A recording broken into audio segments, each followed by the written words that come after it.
Muy buenas tardes, amigos de la plataforma Voces por Media Calle. Este martes 10 de septiembre del año 2024, con Vladimir de la Cruz en su programa a las 5 de la tarde, a la historia por media calle. Este es el mes de la patria, así lo titulan, así lo llaman. Es un mes que se supone que todo el escenario nacional está trabajando en función de exaltar el valor de la patria que no se ven exaltados oficialmente. Las escuelas, por supuesto que sí, los colegios también, porque es parte de su tradición de septiembre de hacer esas celebraciones y de recordar la proclamación de independencia que se hace en Guatemala, que es el detonante para que el resto de las regiones de Centroamérica declaren su independencia, como fue el 21 de septiembre en El Salvador, 28 de septiembre en Nicaragua, una primera acta, la que se conoce como los nublados del día, ese mismo día en Comayagua, en Honduras, unos días después en Costa Rica nos llegó la noticia de la declaración de independencia de Guatemala y también la de los nublados del día de Nicaragua, que nos llegaron el 11, 12, el 13 de octubre de 1821 y que obligó al gobernador de Costa Rica a convocar, a divulgar primero la noticia y a convocar a representantes de los pueblos para que se reunieran en Cartago, lo que hicieron en 29 de octubre, y allí declararon la independencia de Costa Rica. Un día antes, el partido de Nicoya también se había pronunciado de igual manera. Entonces, entre el 15 de septiembre y el 29 de octubre es cuando funcionaría eso que podríamos llamar el mes de la patria. Por supuesto que todo se concentra al 30 al 15, al 15 ¿cómo se llama? Al 15 de septiembre. Pero si se trata del mes de la patria, uno podría pensar que hay muchas otras fechas que pueden considerarse de celebración del mes de la patria, del mes del 15 de septiembre, ¿verdad? Fechas que podrían estar asociadas a grandes personajes del país, por supuesto, ¿verdad? Como el nacimiento del doctor José María Castro Madrid, que nació en San José un 1 de septiembre de 1818, que fue el que creó la bandera actual. En el periodo él se funda el Hospital San Juan de Dios, creó la primera escuela normal de varones, fue ministro en varias ocasiones, fue presidente del Congreso, presidente del Poder Ejecutivo, presidente de la Corte, rector de la Universidad de Santo Tomás, es benemérito de la patria. Bueno, esa es una medida importante en ese sentido. En 1842, un 15 de septiembre, también el Colegio San Luis Gonzaga fue fundado. Ahí jugó un papel muy importante la Asamblea Constituyente de aquella época, que fue la que hizo el decreto de su fundación, y además un sacerdote, Francisco Peralta López del Corral, que fue el que presidió esa asamblea constituyente, aunque ese fue un decreto que no se llegó a ejecutar. El doctor Carlos Sáenz Herrera, ese es un personaje muy importante también, que un 1 de septiembre nace en Costa Rica, nació en Bruselas, en Bélgica, él nace en Bruselas. Fue un médico fundador del Hospital Nacional de Niños, miembro destacado del Colegio de Médicos y Cirujanos, fue profesor de la Universidad de Costa Rica, fue fundador de la Asociación de Pediatría, fue también segundo vicepresidente de la República y ministro de Salubridad, es también benemérito de la patria. El Hospital Nacional de Niños lleva su nombre en honor al esfuerzo que él hizo en ese sentido. 1919, un 15 de septiembre, nada menos que José Joaquín Joaquín García Monge funda la revista Repertorio Americano, que circula desde 1919 hasta 1959. Eso sí fue un esfuerzo intelectual extraordinario, porque es una revista que tuvo una importancia latinoamericana, universal, si uno la quisiera ver así, por el contenido que tenía de reproducción de grandes especialistas, teóricos, de todo, ¿verdad? Luego Olger Villegas, el gran pintor, eh, yo lo conocí, nació en 1934, escultor, ¿verdad? José Antonio Zabaleta, un periodista, eh, lo conocí también, casado con una maestra muy importante que fue, fue representante estudiantil de la Federación de Estudiantes de la Universidad de Costa Rica, activista en los años 60, muy importante. Fue el padre de grandes amigos míos, grandes lectores, él amante de la música clásica, de la ópera. Todos los sábados escuchaba ópera en la tarde en su casa, y los que vivíamos allá a la par de su casa, amigos de sus hijos, pues escuchábamos ópera y nos educó en cierta forma, nos motivó en ese sentido a la ópera y a la música clásica, siendo muchachillos de colegio y en ese sentido. En septiembre de 1841 hubo un gran terremoto en la ciudad de Cartago, que ha sido agitada por grandes terremotos. El último importante fue el de 1910. En 1870 nació en San Ramón de Alajuela uno de los grandes intelectuales del derecho costarricense, Alberto Manuel Brenes Mora. Ese fue un personaje. Él escribió textos de clásicos que se siguen considerando clásicos en Costa Rica, como el Tratado de los Bienes, y otros textos relacionados con el derecho en general, ¿verdad? Fue muy, muy, muy importante. Eh, Tal vez, no, no, ya me acuerdo. Don Alberto Brenes Mora más bien fue botánico. Su hijo fue el gran jurista, benemérito de las ciencias costarricense, fue don Alberto Brenes Mora. ¿Verdad?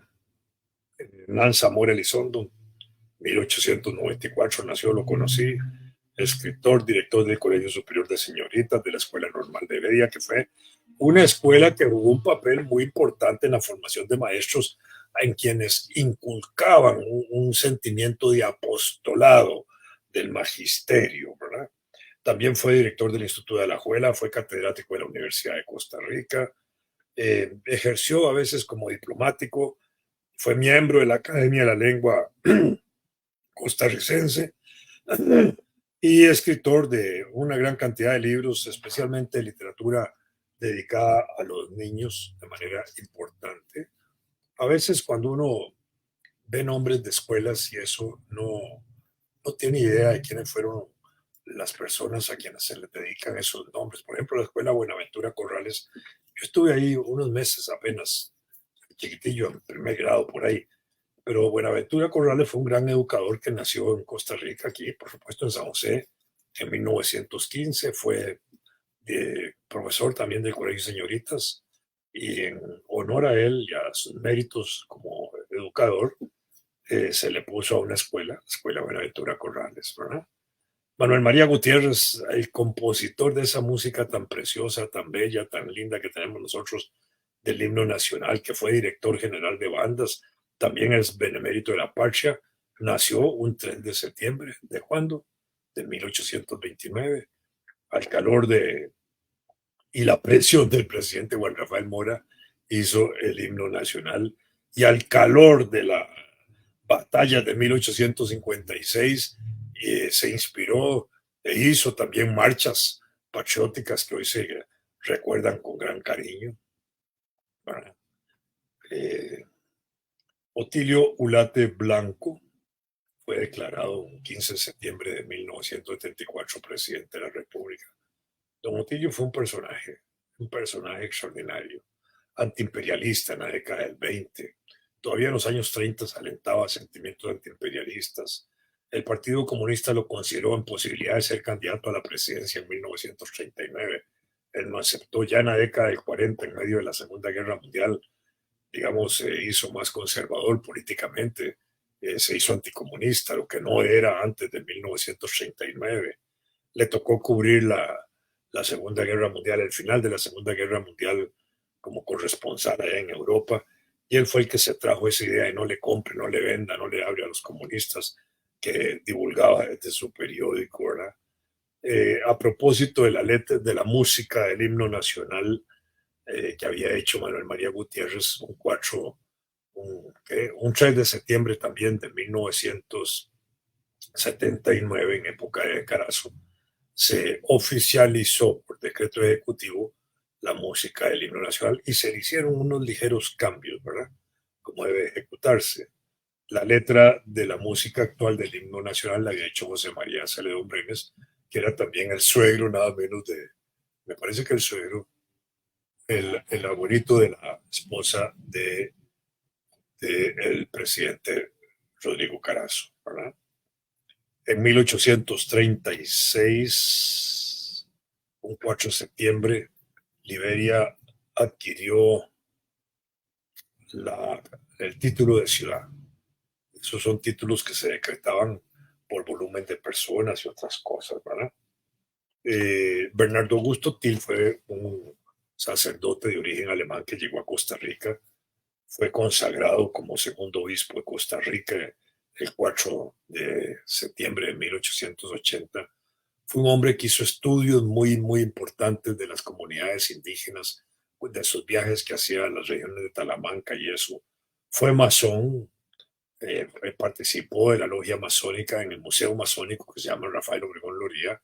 Ahí hay parte de la vestimenta de Bernardo Augusto Till Hoffman, como era el nombre del segundo obispo, y están los emblemas masónicos que él usaba también. Fue influido probablemente para introducirse a la masonería por otro gran sacerdote extraordinario del siglo XIX, que fue el padre Francisco Calvo, que fue el que funda la masonería en 1865, a la cual se vincularon prácticamente todos los presidentes de Costa Rica de ese periodo posterior a 1865, empezando por el doctor Castro Madrid, que fue además el venerable maestro, como decir, la máxima autoridad de la logia masónica cuando él era presidente. Algo similar había sucedido en Estados Unidos con Washington, Jorge Washington, que también llegó a ser el principal maestro, el gran venerable maestro, gran y respetable maestro de la logia norteamericana, siendo presidente. En Estados Unidos los masones jugaron un papel muy importante porque fueron casi los que impulsaron el proceso de la independencia, y el acta de independencia se dice que estuvo firmada o está firmada, la acta de independencia de Estados Unidos, casi por un 80-90% de personas que estaban vinculados a la masonería. Eh, en 1929 nació una pintora muy buena, Sonia Romero.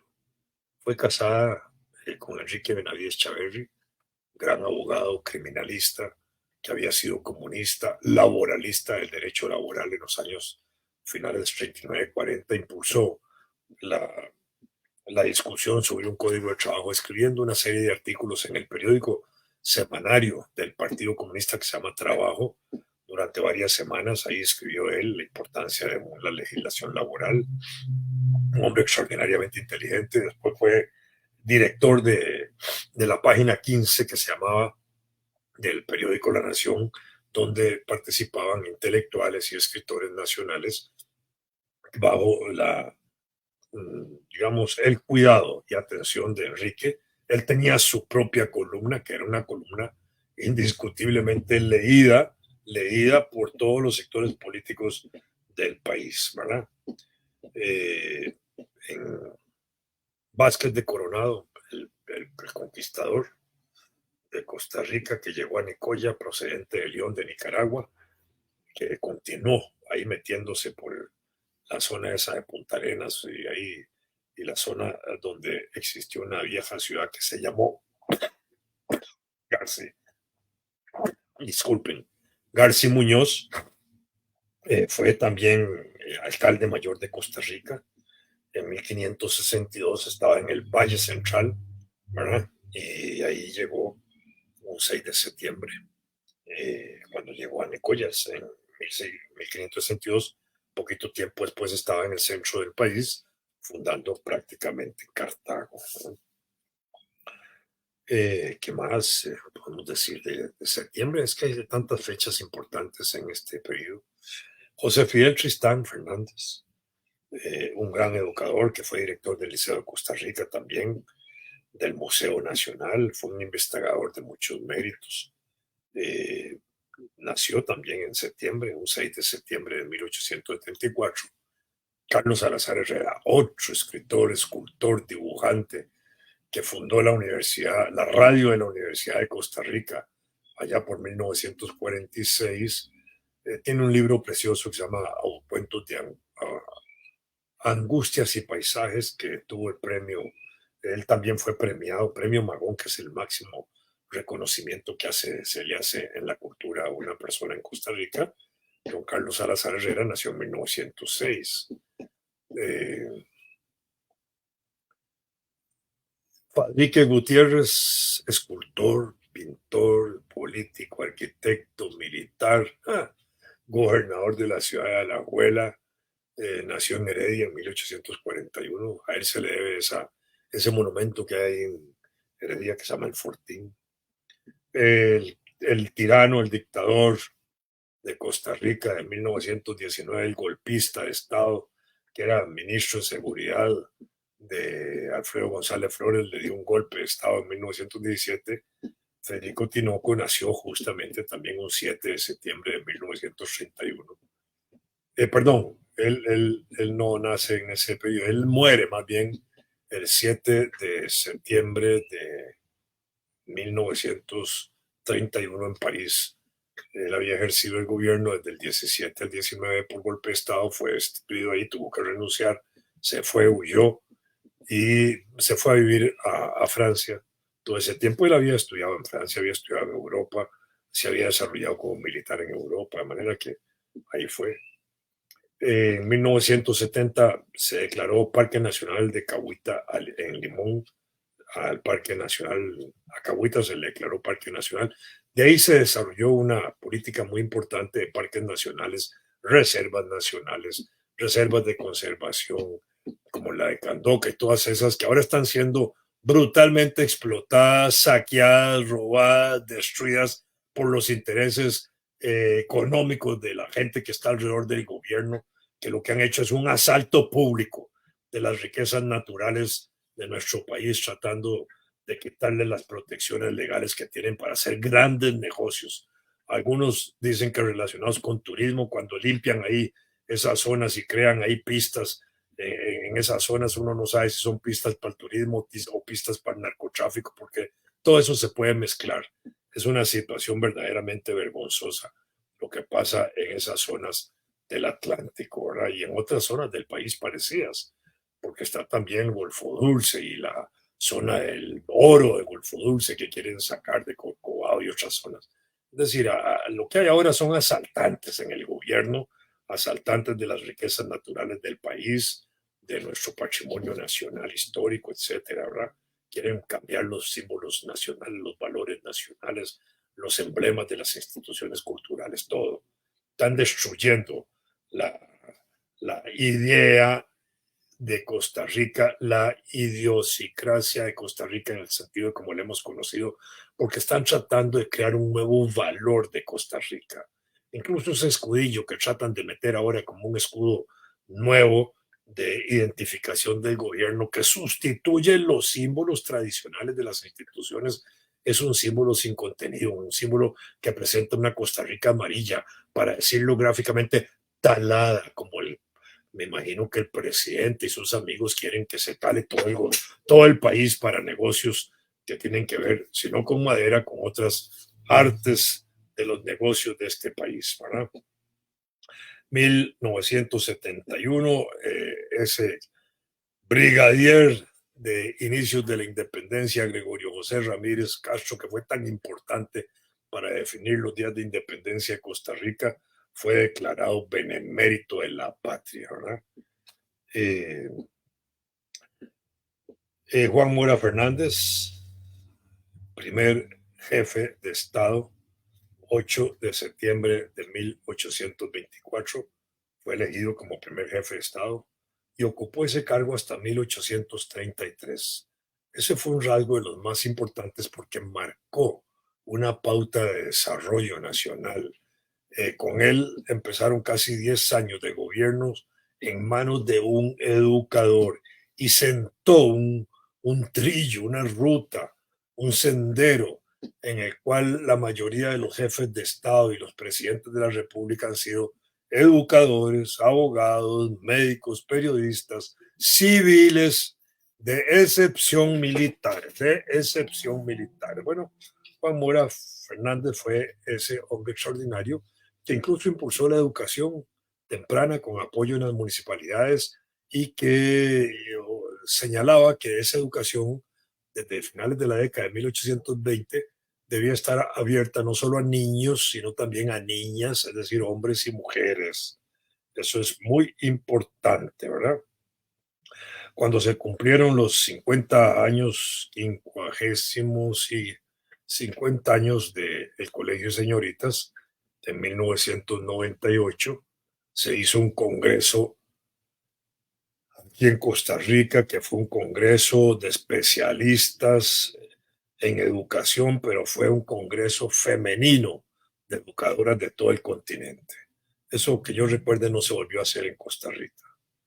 En el 9 de septiembre como fecha es un día que se celebra el Día del Niño, casi no solo en Costa Rica, etcétera.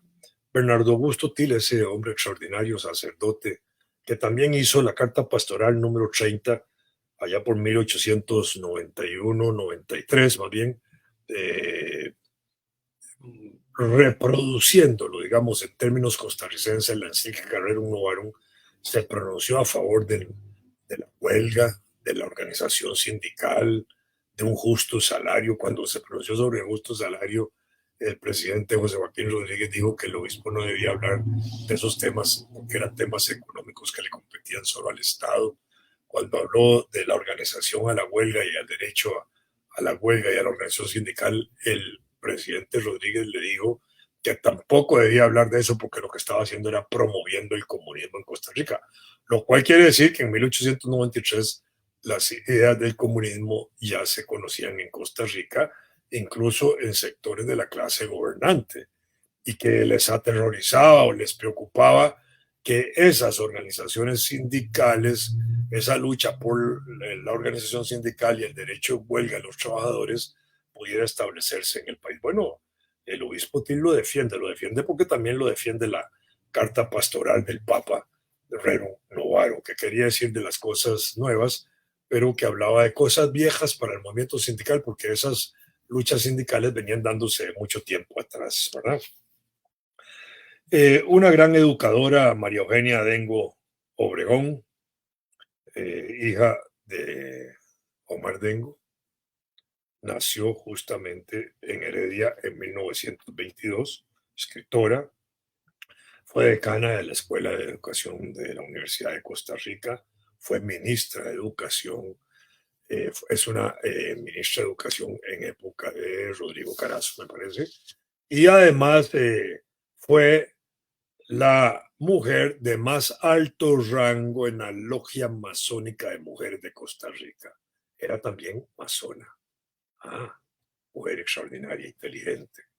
Existe en Costa Rica una logia masónica clásica, tradicional, desde 1865, de hombres. Después esa logia impulsó en algún momento unas logias o talleres de logias masónicas de mujeres y después se deshicieron y después se fundó la logia de mujeres y hay unas logias mixtas que incluyen mujeres y hombres también, ¿verdad? El héroe nacional Nicolás Aguilar Murillo de la guerra de 1856 nació justamente un 10 de septiembre, un día como hoy, ¿verdad? En 1834 nació él, pues estaba ahí luchando, muy carajillo, muy jovencito, contra los filibusteros y todo eso, ¿verdad? En 1848 fue cuando se dispuso que el 15 de septiembre fuera feriado nacional y que se celebrara con gran solemnidad, que es lo que se hace actualmente. Hoy, un 15 de septiembre de 1808 también, se me había olvidado decirlo, Pablo Alvarado Bonilla fue el joven costarricense estudiante de medicina que allá en Guatemala hizo unas proclamas y hizo algunos escritos orientados a favorecer la independencia y el antimonarquismo o el anticolonialismo, que le costó cárcel y le costó casi la expulsión de Guatemala para que lo mandaran a Costa Rica, a lo cual el gobernador de Costa Rica se opuso que lo mandaran para acá. Por supuesto que lo dejaron allá había un ambiente más a favor de la independencia y él estuvo siempre del lado de los independentistas, ¿verdad? Braulio Carrillo a veces lo mencionamos solo como presidente, no como presidente, como jefe de Estado de Costa Rica. Estuvo desde 1835 con interrupción hasta 1842, cuando lo destituyó Francisco Morazán. Braulio Carrillo también fue presidente de la Corte Suprema de Justicia y como presidente asumió la presidencia justamente un 11 de septiembre de 1834. A él le debemos la redacción de lo que se llama el Código General de Carrillo. Se le llamó Código General porque ahí se contemplaban los distintos campos del derecho penal, administrativo, eh, civil, laboral, familiar, de todo tipo de normas de derecho estaban contempladas en una sola legislación. Pero con ese código, ahí hay una cosa que es interesante porque se llama general porque abarca todo, todas las ramas del derecho. Y por otro lado, porque con ese código se supera el uso de los códigos que se usaban todavía en Costa Rica de tradición española. Por eso es que alguna gente afirma o ha dicho generalmente que Carrillo nos independizó jurídicamente de España, ¿verdad? Bueno, esa es una alegoría, por supuesto que sí, pero no deja de tener razón en el sentido que da fundamento para el desarrollo del pensamiento jurídico costarricense nacional. Alguien podrá decirme, bueno, pero ¿y la Asamblea Legislativa, el Congreso de aquellos años no hacía leyes? Sí, claro que hacía leyes, pero cuando hablamos de leyes son formas en que se administra la gestión pública y el desarrollo del Estado. Y los códigos son más bien compendios de normas que regulan las relaciones sociales entre los individuos de una sociedad. Entonces, y se definen situaciones de castigo, de premios, etcétera, ¿verdad? Entonces, hay diferencias en eso. Había un desarrollo legislativo que ya venía dándose desde 1824, cuando se constituyó el Poder Legislativo en Costa Rica, y tenemos el primer Código General de Leyes, no, el primer Código General de Costa Rica que regula en muchos aspectos. Es un código que casi en su totalidad llegó hasta 1882-88, hasta esos 6 años, porque en esos 6 años se desarrolló una comisión codificadora, así se llama, que reelaboró el Código General de Carrillo, separó las partes y empezó a desarrollar códigos especiales, Código de Procedimientos Civiles, Código de Procedimientos Penales, el Código Civil, que es el actual Código Civil de Costa Rica, viene desde 1888. El Código Laboral se saca del Código Civil en 1943. El Código de Familia se saca del Código de Familia, desde del Código Civil de 1888 para hacer el Código de Familia. El Código de Comercio ya se había hecho en 1852 y ese Código de Comercio duró hasta 1864. El Código Tributario se saca del Código Fiscal de aquellos años del 82 al 88 y se desarrolla el Código Tributario porque en esa época, en los años 70, lo que existe es un nuevo concepto de tributar es progresar. Entonces así se le llamó al código tributario, ¿verdad? En 1923 nació Constantino Láscaris Comelo. Este fue un filósofo español, lo trajeron aquí a Costa Rica, lo invitaron a venir aquí a Costa Rica a trabajar en las revoluciones académicas que se estaban haciendo en la década del 50 en la Universidad de Costa Rica, cuando se creó la Facultad de Filosofía y Letras. Y él, jugó un papel muy importante ahí, sin lugar a dudas. Después jugó un papel más importante para mí, porque yo fui, eh, digamos, en cierta manera, de los afectados positivamente por él en ese sentido. Impulsó un cambio estructural en los estudios académicos de los llamados estudios generales, porque en aquellos años se estudiaba el siglo V antes de Cristo. Y entonces ahí se estudiaba Platón, Aristóteles, todos esos filósofos y toda esa parte de literatura griega y romana y toda esa o latina. Y después Constantino es uno de los que impulsa para que en el año 67 se empiece a estudiar el siglo XIX como objeto de estudio central. Y el siglo XIX era el estudio de las grandes revoluciones sociales en Europa de 1820, de 1830, de 1848. Había que estudiar la sociología, el marxismo que empieza a surgir, el socialismo, el comunismo, el anarquismo, en fin, una gran cantidad de las leyes de Mendel, que son tan importantes en la revolución genética que se produce a mediados del siglo XIX. Todo eso se empieza a estudiar ahí. Y eso es una revolución mental para todos los muchachos que éramos en ese momento estudiantes de la universidad. ¿Por qué? Porque teníamos que estudiar los problemas contemporáneos desde la Revolución Francesa en adelante. Y eso nos impactó muchísimo y eso se le debió en parte a Constantino Láscaris Comneno, a Teodoro Olarte, otro gran y maravilloso filósofo, importantísimo. Una vez yo discutiendo en el aula con él de estudios generales, suspendió yo estudiaba en estudios generales, me le metía a discutir a Teodoro Olarte, participaba de sus clases, me dejaba y discutía con él temas de filosofía. Yo leía bastante de eso y sabía. Entonces un día interrumpe su clase, usaba unos anteojos negros, fumaba pipa. En esa época se fumaba pipa en la universidad en las clases. Interrumpe su clase, se echa unas bocanadas de humo. Para mí fue un periodo larguísimo de tiempo, tal vez fueron unos minutos, unos segundos. Y de pronto me dice, ¿usted quién es? ¿Cómo se llama? Entonces yo le digo, Vladimir de la Cruz. Y se vuelve a quedar fumando ahí unas bucaradas de humo y eso, y interrumpe y me dice, ¿quién fue usted, Ignacio de la Cruz? Le dije, soy el hijo. Entonces me dijo, fue mi alumno en el seminario. Entonces yo pensé, seguro mi tata lo oía igual que yo. Y la clase siguió y nos hicimos grandes amigos, él y yo. Él con una seriedad enorme, yo, digamos, con el respeto y la seriedad con que lo veía él como gran profesor y lo admiraba, por supuesto, en su talento, en sus discusiones. Cuando obtuvo el doctorado universitario, tuvo un doctorado honoris causa, que es un doctorado que se hace por reconocimiento en méritos, pero él también se había metido a hacer el doctorado en filosofía como estudiante, ya viejo. Y un día me dice, mire, me van a dar el doctorado honoris causa, pero yo estoy sacando también el doctorado laboris causa, me dijo. Bueno, ese era Teodoro Olarte, un maravilloso profesor. Constantino Láscaris también hizo un libro que ha sido divulgado ampliamente. Recientemente la editorial de la Universidad Estatal a Distancia, la UNED, lo publicó, que se llama El Costarricense.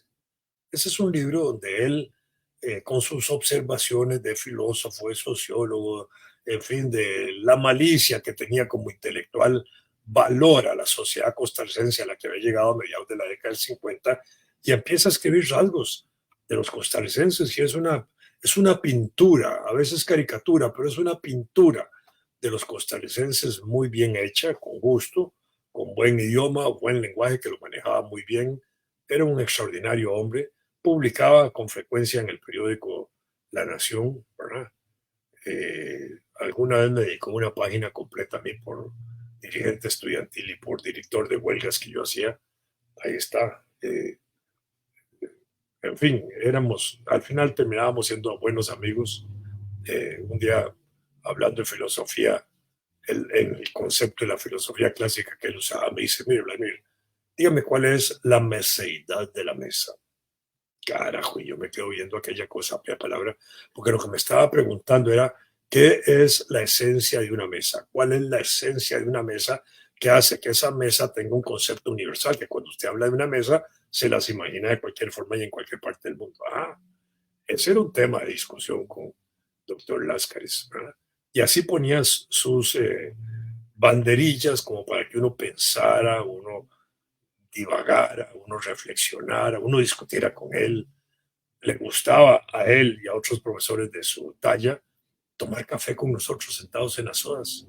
Ahí llegaban en las sodas de la universidad. Yo, por ejemplo, era dirigente estudiantil en aquellos años del Frente de Acción Unitaria. El Frente de Acción Universitaria era un organismo muy politizado, de izquierda, comunista, y teníamos grandes discusiones en aulas. Y ahí llegaba también Abelardo Bonilla Valdares. Abelardo Bonilla Valdares era un filósofo, un extraordinario profesor, encorvado, usaba un bastón, caminaba así como renqueando y moviéndose de un lado a otro como si fuera un marinero de esos que habían andado toda la vida en el mar y entonces se bamboleaba como un marinero. Y a veces llegaba él, Abelardo Bonilla, ahí a la mesa donde estábamos tomando café en la soda de estudios generales y con el bastón tocaba, pac, pac, pac. Entonces decía, muchachos, me puedo sentar con ustedes para discutir un poco sobre lo que es la libertad. Y pum, y se armaba una conversación sobre la libertad como concepto, como categoría filosófica, como categoría política. Esa era la universidad que me tocó vivir a mí. Hoy yo siento que la universidad no es esa, ya no hay esa relación profesores-alumnos como la tuvimos nosotros. No se producen probablemente, como yo lo estoy contando, estos diálogos con Láscaris, con Teodoro, con Abelardo Bonillo, que eran las grandes luminarias de aquel momento, ¿verdad? Una vez, don Teodoro, digo, el doctor Láscaris me dio una gran lección, a mí como estudiante, pero se la dio a 8 asistentes de él de filosofía que estaban ahí al frente de él en el auditorio. Una vez convocaron a una conferencia al doctor Láscaris por el departamento de filosofía. Entonces el departamento de filosofía eran 4 gatos, 4 personas ahí, realmente eran poquitos, y estudiantes. Y yo voy al auditorio, yo siendo estudiante de estudios generales, a oír al doctor Láscaris, ya teníamos alguna relación. Y estaban solo los 8 primeros, en la primera fila estaban los asistentes de él, me imagino que todos, algunos de ellos asistentes, otros discípulos, Rafael, Fernando Leal, Ramón Madrigal, eh, habían varios, ahí una compañera también de filosofía que estudiaba Derecho, en fin, eran 4 personas, 8 personas si acaso, y yo atrás, en el auditorio, dispuestos a oír la clase que iba a dar, la conferencia, y entonces uno de ellos le dijo, doctor Láscares, ya que somos tan pocos, ¿por qué no vamos ahí a la soda y alrededor de una tacita de café y la mesa, usted nos habla de lo que nos va a hablar aquí en el auditorio? Y entonces el doctor Láscares dijo, no, muchachos, ustedes me pidieron que diera una charla, yo la voy a dar, pero nos vamos a quedar aquí en el auditorio y la vamos a empezar puntual como está convocada. Y efectivamente dio su charla puntual y para ese grupo tan pequeño, donde estaba yo atrás. Eso a mí después me marcó de una manera en que me enseñó lo siguiente. Las actividades académicas deben, cuando se programan, deben empezar a la hora en que se programa, porque si no, la gente se acostumbra a llegar tarde, para empezar, ¿verdad? Y segundo, se hacen, no importa si hay un estudiante o si está todo el auditorio lleno, por la misma razón, porque hay que acostumbrar a la gente, a los estudiantes, a los académicos, a los educandos, a que ese tipo de actos son actos que se hacen para enseñar, para promover el espíritu, para divulgar más pensamiento, para poner a reflexionar, y que son actos que deben realizarse a la hora en que se convocan y hacerse inicialmente con el número de personas que hayan. Si hay una persona, con ese se arranca, ¿verdad? Y empieza, ¿verdad? Una vez ya adulto, caminando yo ahí por la avenida San Martín, como unos 150, no, como unos, vamos a ver, de la Castellana, de la Castellana, como unos 200 o 200 o 300 metros hacia el este, había un salón religioso de esas nuevas religiones que habían.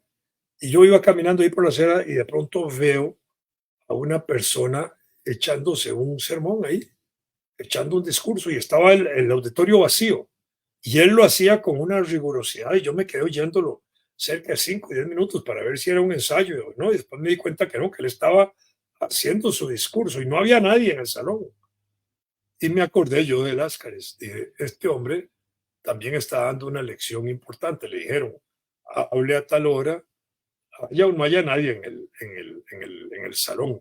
Y él se echó su discurso religioso. No había nadie ese día. Yo lo escuché como 5 minutos desde atrás para ver eso y después yo me fui porque no me interesaba. Pero ese hombre estaba haciendo escuela religiosa, estaba jalando a alguien que en algún momento se metía, que le gustaba lo que decía, después iba llenando y llenando y después en la práctica de ese salón, después había gente, pero me tocó ver esa escena donde había un hombre con un salón vacío hablando. Ah, bueno, era Láscaris religioso, para decirlo así, en una calle de la ciudad, tratando de llevar un discurso a una feligresía que en ese momento no la tenía. Bueno, así es como se hacen las cosas con disciplina, así se hace el pensamiento académico también, así se forjan las religiones. Ahora tenemos muchas religiones de este tipo que se hacen seguramente de esa manera. Bueno, eh, William Walker, un 12 de septiembre, fue fusilado en el puerto de Trujillo, en Honduras. Fue capturado en ese momento después de que lo tenían ya varios días de preso, que había llegado ahí con intención de volver a dominar Centroamérica y lo capturaron y lo fusilaron. Ahí se mezclaron los intereses británicos también en el fusilamiento, porque la costa hondureña y nicaragüense era lo que se llamaba la Mosquitia, ya era un protectorado inglés y probablemente los ingleses sentían que la presencia de Walker era amenazante a sus intereses y en ese sentido ahí le volaron pluma se lo volaron y lo eliminaron. El 11, eso fue el 12 de septiembre de 1860. Braulio Carrillo ya había asumido la presidencia, ya lo había dicho, me parece, sí, sí, en esa época, sí. Eh, el primer arzobispo de San José, que es el que inaugura el Palacio Arzobispal, se llamó Rafael Otón Castro Jiménez. Ese asumió un 11 de septiembre de 1835. Fue el que después sustituyó ese otro gran arzobispo de Costa Rica, Monseñor Sanabria, ¿verdad? 13 de septiembre de 1860, William Walker fue cuando, perdón, 13 de septiembre de no, es 13 de septiembre de 1826, más bien, se desarrolló o se creó la Dirección General de Economía en Costa Rica. Desde esa época ya habían, digamos, preocupaciones por desarrollar la economía del país y se desarrolló desde una perspectiva política. Yo estudié en la escuela Claudio González Rucabado, toda mi primaria. Era la escuela que en esa época era de varones. Todas las aulas eran de varones. En ese mismo edificio existía la escuela Ricardo Jiménez Soriamuno, que era de mujeres. Todas las aulas se llenaban con mujeres. Entonces alternábamos hombres y mujeres en el mismo edificio, unos bajo ¿cómo se llama? El nombre de Ricardo Jiménez y otros bajo el nombre de Claudio González Rocabado. El mismo edificio es más conocido como la Escuela Ricardo Jiménez. Casi nadie habla de la Escuela Claudio González Rocabado. Yo mismo, durante toda mi instancia de escuela, nunca supe quién era Claudio González Rocabado. Durante mi periodo de colegio, menos, porque ya no estaba en la escuela. Pero yo estaba en el colegio José Joaquín Vargas Calvo, otro gran educador. De eso hablaré después. Pero en la universidad fue cuando me di cuenta, llevando cursos de historia, de un hombre extraordinario, hombre público, de ejercicio público, escritor, que era el autor de un librito muy lindo que se llama El hijo de un gamonal. Ese era Claudio González Rocabado. Digo esto porque a veces nosotros, nuestros niños y nuestros nietos asisten a escuelas que llevan nombres, especialmente las escuelas públicas. Y en las escuelas públicas no se cultiva el sentimiento de amor, de afecto, de valoración de los personajes que tienen nombre en las escuelas. ¿Por qué? Porque ni las maestras ni los directores probablemente saben quiénes son y van a la escuela tal y a la escuela tal y a la escuela tal y ahí asumen la dirección y no se preocupan por saber quién fue esa persona que lleva el nombre de esa escuela o ese establecimiento educativo. Y tampoco se lo inculcan a los muchachos ni les hablan de la vida de ellos, como para determinar que son gente de valores nacionales, y que por eso esas instituciones tienen un nombre de una persona, ¿verdad? En 1888 se fundó una institución extraordinaria, 13 de septiembre, en realidad fue 15 de septiembre, que fue la Biblioteca Nacional Miguel Obregón Lizano. Lleva el nombre de Miguel Obregón Lizano porque Miguel era el gran educador, fue ministro de, ministro de Educación, de Instrucción, fue el que desarrolló las principales bibliotecas del país. Cuando se cerró la Universidad de Santo Tomás, él capturó esa biblioteca de la universidad, constituyó la Biblioteca Nacional. Ahí en la Biblioteca Nacional, en el sótano, una parte de la parte de abajo de la biblioteca, está todo el archivo, toda la biblioteca de la antigua Universidad de Santo Tomás, como un reservorio, como una parte de reserva histórica muy importante. Ahí están los libros de la Universidad de Santo Tomás. Si alguien tiene interés de ir a ver eso, ahí puede irlo a ver, lo pueden consultar, ahí hay espacio para consultarlo, le ponen un escritorio para la gente que lo puede ver. Bueno, eso se hace con mucho cuidado, pero se puede ver, ¿verdad? Miguel Obregón es también benemérito de la patria, ¿verdad? Eh, el 13 de septiembre de 1941 nació un personaje que es importante y al mismo tiempo muy controversial, llamado Óscar Arias Sánchez, presidente de la República de 1986 a 1990 y presidente de la República del 2006 al 2010. Ganó el premio Nobel, o le reconocieron en el premio Nobel de 1987, el premio Nobel de la Paz, por los esfuerzos, la lucha y el empeño que él tuvo en acabar con la guerra que había en Centroamérica, y lo logró. En cierta manera condujo a que se digamos, todo el proceso de paz en Centroamérica. En 1819, un 14 de septiembre, nació en San José ese sacerdote que mencioné antes, Francisco Calvo Castillo, que usaba un nombre de guerra, un nombre masón, Ganelli. Ese fue sacerdote, fue el capellán del Ejército Nacional de 1856 en las campañas nacionales del 56-57.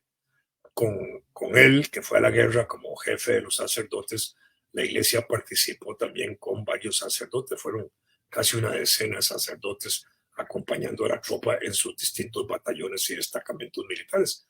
¿Por qué? Porque a la tropa había que asistir, había que darle ayuda, había que darle soporte espiritual, materiales. En ese sentido, a los que estaban agonizantes había que ayudarles. En una época de mucha religiosidad, había que darle la extremaunción, confesarlos, una gran cantidad de cosas. Cuando vino la peste del cólera, ellos se quedaron ahí, en el escenario de la guerra, atendiendo también a los enfermos del cólera. Gente muy valiosa, esos sacerdotes fueron muy importantes, muy, muy importantes, ¿verdad? Eh,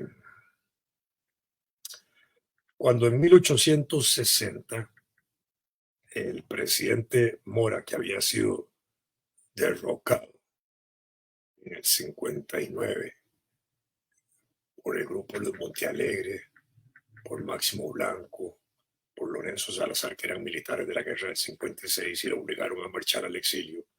En el 60, Mora intentó regresar a Costa Rica y vino con un grupo allá a Punta Arenas, ahí lo traicionaron y lo capturaron y lo fusilaron en septiembre, 30 de septiembre de 1860.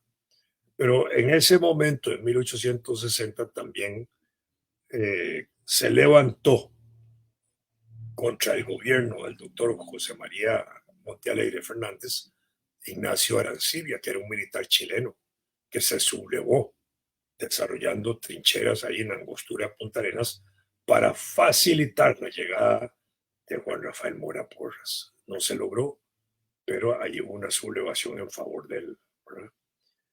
Eh, Claudio González Rucabado, ese educador que les mencioné hace unos minutos, también murió en un mes de septiembre, en el mes de septiembre. Había nacido, dije, el 13 de septiembre de 1878 y murió relativamente joven en 1928, prácticamente 40 años, 40, 50 años es lo que puede haber tenido. Ahí murió. Era una época también en que la gente moría con facilidad porque la expectativa de vida no era tan alta. 1800 la expectativa de vida en Costa Rica era de 30 años. En 1835 era de 35 años. En 1943 era de 40, 43 años. Ya cuando se funda la caja, hoy tenemos una expectativa de vida de las mujeres de 82 años y los hombres de 78. Gracias a la caja, gracias a esa institución de salubridad nacional y al Ministerio de Salubridad también, por supuesto, que es importante, ¿verdad? Bueno, esos son algunos de los acontecimientos importantes del mes de septiembre. Como estamos en esta semana que termina el 15 de septiembre, eh, quise recoger algunas fechas memorables del mes de septiembre para acercarnos a la fecha del 15. El próximo martes hablaré de otras fechas que van desde el 16 hasta el 30 de septiembre, porque sigue siendo lo que se llama el mes de la patria. Y en la siguiente semana hablaré de otras fechas para relacionarlo hasta el 29 de octubre, que es cuando se declara la independencia de Costa Rica, para que tengamos claro de que las fechas nacionales son muchas y variadas. Y yo les he dado algunos datos hoy de esto, de esta riqueza cultural, de esta riqueza patriótica nuestra, de esta riqueza de valores nacionales, de fechas y de personajes que son importantes en la historia nacional. Algunos los recordamos, otros no se recuerdan tan fácilmente, pero son significativos. Entonces, 15 de septiembre, que es el próximo domingo, y ahí en Guatemala se proclama la independencia de Guatemala. De ahí se comunica a las provincias de Centroamérica, porque Guatemala era la capital de toda Centroamérica, para que cada provincia tome una decisión, si siguen unidas al imperio español o se separan y se declaran independientes o se adhieren al imperio mexicano que ya estaba en funcionamiento inicial, pues, desarrollándose por un breve plazo, como sucedió con las declaraciones de independencia de El Salvador el 21 de septiembre, de Honduras y Nicaragua el 28 de septiembre y el 13 de noviembre, el 13 de octubre, de nuevo el 11 de octubre en Nicaragua, una segunda declaración el 29 de octubre en Costa Rica, ¿verdad? Que fueron las declaraciones que fueron dándose. 15 de septiembre de 1842, también fue fusilado en Costa Rica, en San José, Francisco Morazán Quesada, que había sido presidente de la República Federal varias veces. Fue el presidente que más largo plazo ejerció la presidencia de Centroamérica. Nosotros tenemos una falla en nuestro proceso educativo y es que esa historia centroamericana casi no la estudiamos. Y nosotros formamos parte de lo que se llamó la República Federal de Centroamérica, que tuvo presidentes de toda la República, que eran nuestros también. Nosotros teníamos jefes de Estado y existía el presidente de toda la República, algo así como el presidente de Estados Unidos y los gobernadores de los estados de los Estados Unidos. Algo así, solo que nosotros llamamos jefes de Estado y presidente de la República. Bueno, ese tipo de cosas, Morazán era uno de los presidentes de la República, ejerció la jefatura de Estado por breve plazo en 1842. Eh, Finalmente, contradicciones internas lo llevaron al fusilamiento, que se ejecutó ahí en el Parque Central de San José. Se dice que fue en la esquina sur-oeste del Parque Central, ¿verdad? A él lo fusilaron también con un salvadoreño, Vicente Villaseñor, que era un militar que había traicionado a Braulio Carrillo Colina, ¿verdad? Como traidor, lo fusilaron por la espalda. Esa era la forma como se fusilaban los traidores, ¿verdad? Eh, Bernardo Soto Alfaro, en 1887, presidente de la República, uno de los presidentes más importantes, liberal, masón, etcétera, decretó la construcción del Parque Morazán el 15 de septiembre de 1887. ahí está el Parque Morazán todavía. En 1891, un 15 de septiembre, se inauguró en la ciudad de Alajuela el monumento a Juan Santamaría. Bueno. Y un 15 de septiembre de 1895 también se inaugura el Monumento Nacional, que está en el Parque Nacional, que nos recuerda la heroica campaña nacional de la lucha contra los filibusteros, ¿verdad? Ambos monumentos, el de Santa María y el de Nacional, fueron elaborados en Francia. El de Santa María lo esculpió Aristides Groisy, no sé cómo se pronunciará. Y el escultor del Monumento Nacional fue un francés, Louis Carrier Belez, ¿verdad? En 1903 se estrenó la actual letra del himno nacional de Costa Rica, hecha por José María Celeón Brenes. En ese momento esa letra se cantó por primera vez frente al edificio metálico de San José, ahí en el Parque Morazán. ¿Verdad? Eh, bueno, esos son algunas de las fechas importantes y personajes importantes de esta primera quincena de septiembre. Hoy quisiera dejar unos minutos también adicionales para hablar y explicar un detallito. Ayer falleció un extraordinario periodista, valiente, valeroso en todo el sentido de la palabra, eh, José Meléndez Monge. Trabajó en Monumental hace como 50 años, en el 70, en la década, a finales de los años 70, ya trabajaba en Monumental, ahí se desarrolló con periodistas en Monumental, ¿verdad? Fue un personaje que poco a poco se fue puliendo en el ejercicio del periodismo. Escribía páginas y páginas en sus reportajes. Le gustó mucho el relato histórico y entonces hacía cosas de esas. Yo le colaboré en muchas ocasiones en sus artículos y en reportajes. Me consultaba, me interrogaba, me entrevistaba y a veces hasta me citaba, ¿verdad? Entonces desarrollamos una amistad muy importante. Le ayudé en cosas personales que había que ayudarle a veces. Le ayudé generosamente en lo que podía y hicimos entonces en ese sentido una rica amistad, ¿verdad? Le tocó enfrentar épocas difíciles en Centroamérica, toda la década de final de los 70 y principios de los 80, toda la década del 80, que fueron la década de las guerras en Centroamérica, de las intervenciones extranjeras de la CIA en la frontera de Costa Rica, y cuando echaron pelea contra los sandinistas en la época en que también la frontera norte del país estaba ocupada por los sandinistas para luchar contra Sandino en el periodo de Carazo. En fin, era una época de difícil y él se fue desarrollando ahí como periodista y como corresponsal de guerra, cubriendo los escenarios de guerra, cubriendo esas intervenciones extranjeras de la CIA en Centroamérica, el escándalo Irán-Contras, cuando se traía droga desde Irán por parte de los Estados Unidos para meterla en Centroamérica, para que se vendiera la droga y con esa plata compraran armas los contrarrevolucionarios sandinistas, porque así fue como se introdujo parte de la droga en Centroamérica, con negocios del propio ejército de los Estados Unidos. Oliver North fue uno de los acusados en esos escándalos que después se hicieron en Estados Unidos y se llevaron al Congreso de los Estados Unidos. En fin, eran épocas muy duras donde se enfrentaba a la muerte, se arriesgaba la vida. Ahí estaba José Meléndez luchando por la dignidad humana, eh, viendo atentados como los de la Penca, que afectó a amigos de él muy queridos, etcétera.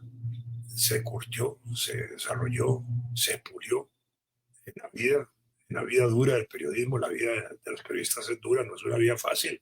A veces es una vida muy compleja, muy difícil. Tienen que afrontar situaciones muy incómodas. A veces no están bien pagados también, ¿eh? Tienen riesgos. Pero en fin, pero ese era José Meléndez. Era un gran periodista, un gran cronista, fue corresponsal de guerra, al estilo de como fueron muchos escritores en escena mundial, que también fueron escritores y fueron corresponsales de guerra. Él no fue escritor en el sentido estricto, pero los escritos de él perfectamente se podrían compendiar, recoger en un libro y sería una cosa extraordinariamente rica y maravillosa, porque escribió para periódicos como el Universal de México, que es uno de los periódicos más viejos del continente, más de 100 años creo que tiene, y ahí escribía él, era corresponsal, incluso fue corresponsal enviado por el Universal de México a Cuba casi por 4 años. Entonces estuvo cubriendo la Revolución Cubana críticamente como periodista, viendo cosas del desarrollo de la revolución, viendo cosas que tal vez no le gustaban o que tal vez sin que no expresara sentimientos sobre eso las valoraba, de las incomodidades del pueblo cubano con el régimen o lo que fuera. Era parte de su honestidad profesional, de su honestidad vital, de su integridad periodística, de su integridad periodística. Las fuentes que él usaba eran discretas, mantenía la discreción de las fuentes cuando debían conservar la discreción o la secretividad de las fuentes, siempre fueron bien usadas, siempre fundamentadas para sus escritos importantes, ¿verdad? Le permitió trabajar con confianza, con mucha gente que le merecía confianza su trabajo y le podían decir cosas sabiendo que él no los iba a quemar, que no iba a divulgar la fuente y que sobre todas las cosas estaba su integridad periodística, como siempre lo hizo, ¿verdad? También eso lo llevó a tener una buena relación con fuentes políticas, con actores políticos, con presidentes, con ministros, con diputados, con actores políticos de primera, segunda y tercera línea, según tuviera que actuar, y siempre con extraordinario apego a las reglas de la ética profesional y generando confianza en su persona y en las cosas que le decían que él podía usar y aquellas en que discretamente podía irlas usando a gotas, gota a gotas, ¿verdad? Los trabajos que él hizo fueron muy bien siempre revisados por gobernantes, tanto en Costa Rica como en México, ¿verdad? Altos funcionarios del gobierno mexicano eran lectores constantes de José Meléndez Monge. Su época debe haber sido una época de emociones. Digo época de emociones, yo viví parte de eso, por supuesto, no como corresponsal ni como periodista. En mi plano personal, como historiador, como militante de izquierda que fui, viví muchas cosas de igual manera, con mucha emoción, pero él las vivió como actor porque tenía que estar en los escenarios directos, en la confrontación. Su vida podía ser una novela perfectamente, ¿ya? Eh, Incluso le tocó en ocasiones salvar gente ocultándolos en la cajuela de su carro, perseguidos por batallones en Panamá que querían capturar a un fotógrafo en aquella época. Bueno, él estuvo y lo pudo llevar así escondido en la joroba del carro hasta la zona del canal donde le dieron protección a ese periodista que estaba perseguido por el régimen de Noriega. Digo esto para que se vea cómo era un hombre extraordinario y fiel a sus convicciones, ¿verdad? Viajó por todo el continente, le tocó cubrir sucesos desde Sudamérica hasta México, donde tenía prácticamente su sede durante la época en que estuvo el grupo senderista de la guerra de guerrillas en el Perú. Él estuvo en Perú cubriendo parte de esa etapa de la lucha del gobierno peruano contra los senderistas. En Haití cubrió golpes de Estado y en Cuba estuvo en lo que se llamó el periodo especial, que fue la década del 90, que fue un periodo muy duro para la revolución cubana porque fue cuando cayó el socialismo en la URSS y en los países socialistas. Entonces la ayuda que venía de esos países a Cuba se debilitó notablemente y entonces entraron en un periodo de aprieto, de apretamiento muy importante, de sacrificio social, de gran sacrificio nacional, donde el pueblo cubano se sacrificó verdaderamente en ese esfuerzo por salir adelante y enfrentar ese vacío que dejaba la disolución del campo socialista con ayuda que le daban a Cuba. Bueno, a Meléndez, a José Meléndez, le tocó vivir ese periodo ahí en Cuba en ese momento y le tocó entonces entender parte de las luchas que empezaron a desarrollarse en Cuba en ese sentido con gente de ese periodo que el gobierno los consideraba, digamos, rebeldes, contrarrevolucionarios de muchas maneras, y él los veía en la otra perspectiva de luchadores por la libertad dentro de lo que el régimen ofrecía en ese momento. Conoció la represión, conoció la persecución, eh, conoció el ánimo, el valor y el combate de quienes defendían los derechos humanos, la dignidad de los hombres, las libertades, etcétera. Fue un testigo de su tiempo, si lo podemos llamar de esta época, un profesional de su tiempo, comprometido con su profesión, la del periodismo, la del reportaje, la de la crónica periodística, etcétera, con la cual quería llevar verdad y no mentira al lector, verdad de lo que él veía y verdad y para facilitar una toma de conciencia sobre los sucesos que él también relataba, ¿verdad? Pero sobre todo a él lo llenó, digamos, en su formación profesional, la esperanza. Es decir, siempre en el escenario de que lo que escribía era para generar conciencia y esperanza de vida, esperanza por un mundo mejor también. Eso era parte, digamos, de lo que hacía con su trabajo José Meléndez, ¿verdad?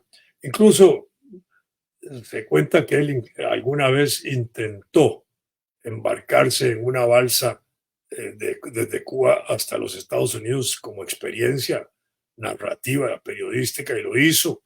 Y cruzaron el estrecho de la Florida para llegar a la Florida, los tierras de la Florida, el estado de la Florida. Y esa travesía que él impulsó, pues no la terminaron porque los interrumpió, digamos, un guardacostas norteamericano. Pero intentó hacer el recorrido por mar como periodista con balseros huyendo de Cuba para tener esa experiencia. Ese era José Meléndez Monje. Fíjense qué interesante, qué arriesgado, qué valeroso, qué importante, ¿verdad? Eh, eh, los que conocieron a José Meléndez le rinden un tributo, un cariño especial. Hoy estuve yo en la funeraria acompañándolo un día de esto. La semana pasada lo vi. Fui tal vez de los últimos que lo vio con vida, una vida ya golpeada por su enfermedad, una vida en que solo tuvo, digamos, la emoción, lo digo con toda sinceridad, de verme cuando yo le dije: yo soy Vladimir de la Cruz, estoy aquí para saludarte, verte y además contarte algunas cosas que le conté. Y entonces hizo un esfuerzo enorme por levantar la mano y tratar de abrazarme. Yo me le acerqué para saludarlo en el hombro, ese tipo de cosas. No podía hablar, pero estaba ya en las últimas, para decirlo así, pero con un sentido vital extraordinario. Creo que ese día que yo lo visité le di un ánimo de vida por unas horas más, por las cosas que hablamos, de sus últimos artículos en la lucha contra el narcotráfico y la penetración del narcotráfico en Costa Rica. Porque él fue quizás uno de los hombres valientes que desde México empezó a divulgar la idea de que el gobierno de Costa Rica estaba penetrado de narcotraficantes y que hasta pactos se habían hecho con ellos. Él fue, José Meléndez, el que transmitió eso, el que los publicó, que sostenía eso. Todavía me lo sostuvo la semana pasada cuando yo algo de eso le hablé.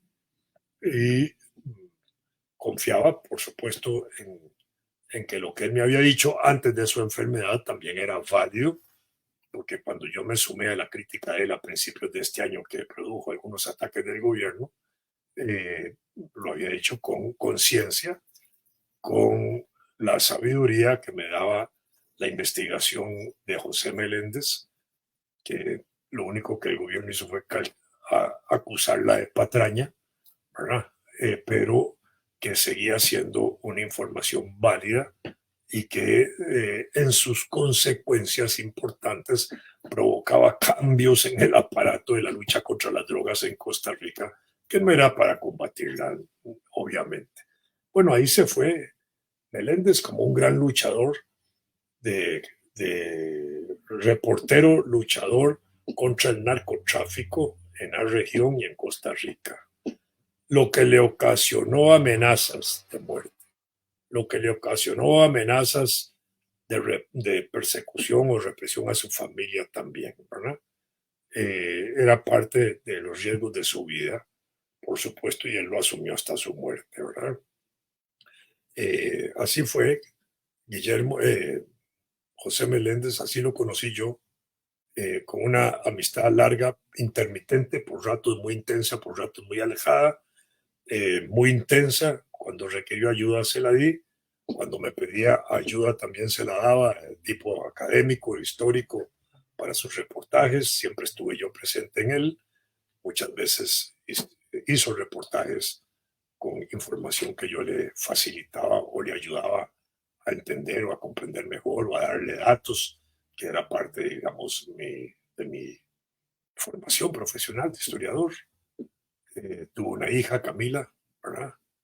Que fue muy, digamos, el ojo, como diríamos, los luceros de sus ojos, ¿verdad? El lucero de sus ojos, ¿verdad? Creo que Camila creo que nació en Cuba y quizás por eso lleva el nombre de Camila, por Camilo Sanfuegos, me imagino. Nunca le pregunté, pero probablemente así fue. Era el motivo de vida y de lucha de él, ¿verdad?